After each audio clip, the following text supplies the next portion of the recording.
You guys are amazing. I was here until 2 o'clock in the morning, and I am in the room that belongs to Technical Audio Devices Laboratories. Okay, I have the pleasure of having the president and CEO of the company. Amazing to meet you. Thank you for being here. First time in the United States? Second time. Oh, there you go. And guys, I wanted to talk about what you have going on here. I know you guys do not know this, but I was here with Dave until easy 2 o'clock in the morning. Yeah. You are the distributor of the brand, correct? Right. We're Pad Hi-Fi Distribution. I'm Dave Malikpour.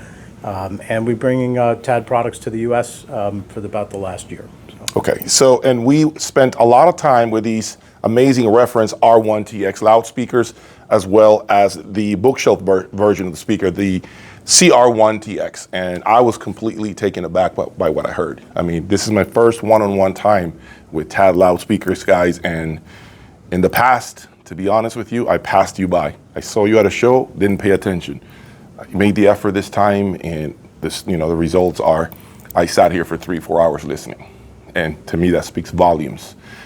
One of the greatest things that I have picked up right away is the naturalness of the music. Nothing seems artificial. Nothing seems synthetic. Everything is balanced. You're not gonna get earth-shaking bass. You're not gonna get crazy hyper detail high frequencies. It's about the coherence and everything being even. Nothing, too much of nothing. Does that make sense? That's one of the things that I love about TAD. So let's talk about this particular, the reference one, as well as your CR1TX. I know in the past you guys have prior generations, that being the CR1, and then of course the R1, right? And at that point in time, I know that Andrew Jones was part of the design of this speaker, okay? But a lot of my subscribers want to know what is different today with this new generation. Is Andrew Jones involved? If you can speak a little more about that, please. So I want to introduce also my friend Tatsuya Sato, who's a mastering engineer, who's kind enough to join us this weekend to help in translating, as Shinji can understand a good amount, but his comfort in speaking English is much more comfortable speaking in Japanese. So he's going to do some translating. Perfect. And translate the best he can your question, and we'll get a good answer from Shinji on where that comes from. And I think to set the stage, to understand TAD as a company, Pioneer's been in business 80 years of trying to create the very best products, and they have a strong focus on the engineering team, and all the products in general developed on a team level. And of course, Andrew Jones was a great designer and respected person in creating really great products. Joined the team, I think in 2011. He joined? Oh, when did he come to TAD? No. タッドにアンドリューが来たのは何年だった？会社自体は2007年からなんで、タッドに来たのは2007年になるんですよ。その前はパイオニアに属してたんで、彼がパイオニアに来たのが97年か8年ぐらい。So he joined Pioneer in 97, and then TAD got started in 2007, so he joined TAD then. Interesting. Yes. So he was part of the original design of the reference line, right, when it first came out. That he was the one did he design the drivers? Specifically, what was his role when it comes to the development of the speakers way back then? アンドリューさんのその R1 と CR1 の作った時点での、どういうコントリビューションだったの？基本的にこの技術というものはパイオニアが80年前にスピーカーを開発したところから始まってます。So all the technologies that are inside of these amazing speakers are very much proprietary Pioneer technology, including the CSD drivers. Okay. And when Andrew joined Pioneer and TAD, yeah, he did have his inputs, but it was pretty much a team effort. Understood. To come up with the products. So that's the original version, right? And now this being the new design, a lot of my followers and people around the globe are asking me, what is different about this new design? Because although I don't have the previous generation to compare physically, aesthetically, I don't know what's different. Can you articulate to us What is different today than years in the past when it comes to these speakers? でその1代目のR1 と CR1 に比べると、今の世代の R1 と CR1 はどういうとこが違うのか。まあたくさん違ってます。There's so many Okay. aspects that are different. Okay. One thing that I've learned from this, being part of it, is that, let's say, the technology that was being developed and utilized when Andrew helped to design the product was, let's say, the CST driver, and that's designed, and the drivers themselves are actually designed by the engineering team, and met a spec maybe that Andrew wanted to have or was like in the QC process of. And so in the long, history, so this is the third generation. So as they went, they realized, well, we can improve this part of the driver, or we can improve this part of the cabinet, or this part of the porting. So it's kind of a process. And once you touch one thing, so if you change the base driver, now you have to think about how that affects the cabinet and the porting. So as you go down these steps, suddenly everything changes in a way. But the overall focus and format of the product is evolved, as opposed to being some revolutionary change, I think is a good way to frame it. And I think it's accurate to say from what he's explaining to me that CST, the technology of CST driver itself, already existed before. Okay. He joined Pioneer. And they've just continued to make, adjustments to make it better. And then as materials have also Gotten changed, better and new research and development has occurred. Yeah. 例えばそのアンドリューが加わったことにより、なんと今まで同じ人たちがやってた中に化学変化が起きるわけですよね。化学変化、それでまた少しインプルーブしますよと、そういうことが起こったよと、じゃあアンドリューが去った後にじゃあこれがなくなっちゃうかというと、そうじゃなくてその変化があって、それが続いていくということなんですよね。So, like, their products are always designed and developed by a team of engineers. Okay. And in a team of engineers, they were carrying on, the legacy and what the previous generations, created. And then it's been like over many generations, so many different engineers sort of developing, continuously developing the technology over, tens of years.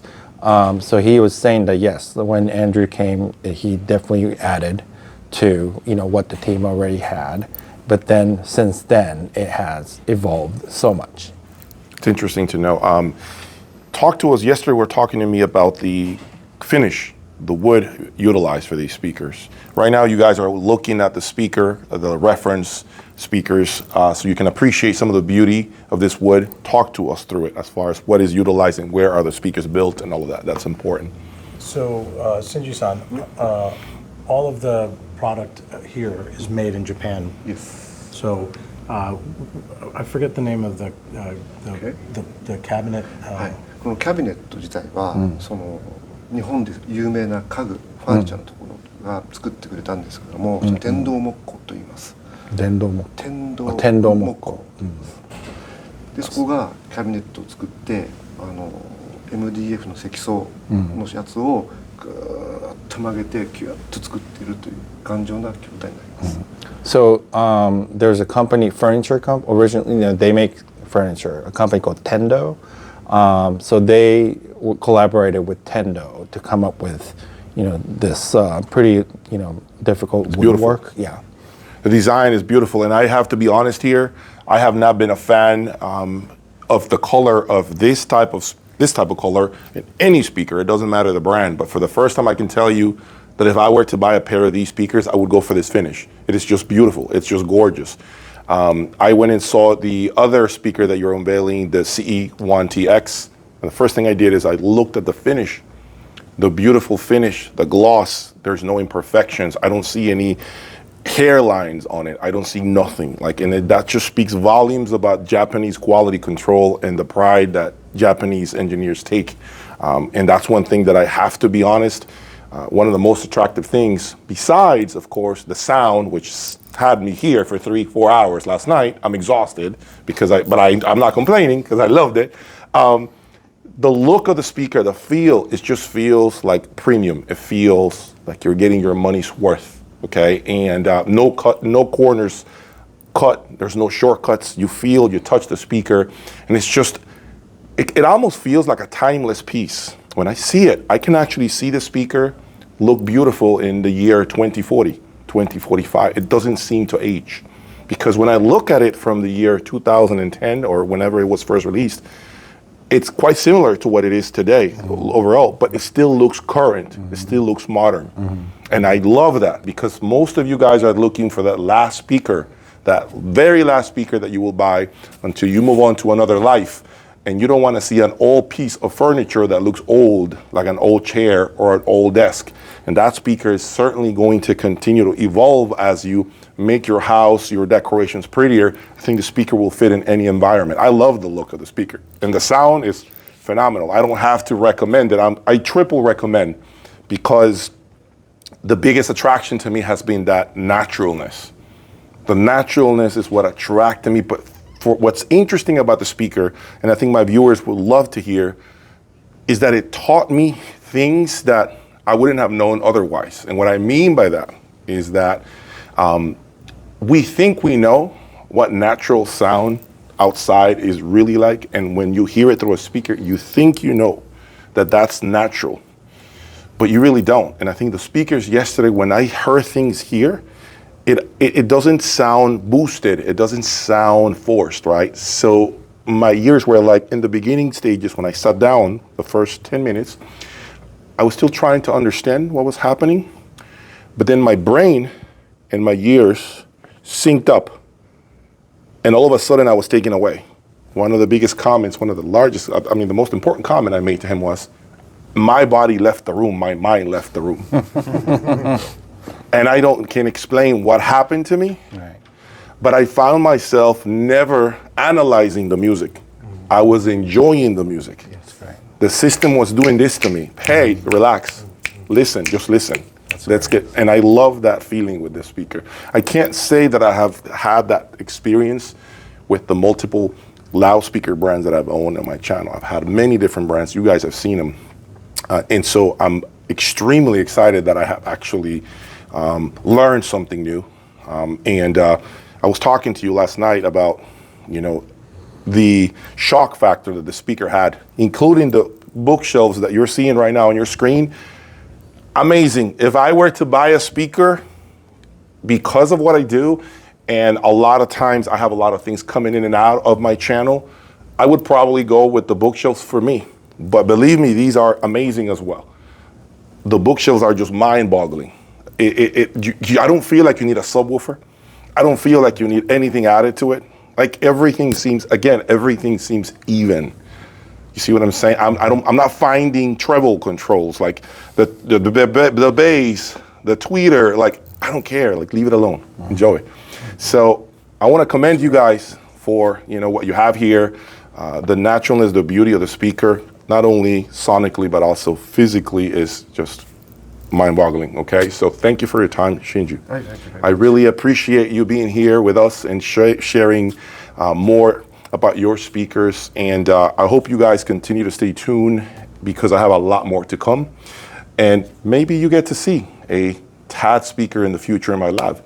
Do you guys want to see one of these speakers in my room? If so, please comment below right now, give me your feedback. That's all I got for today.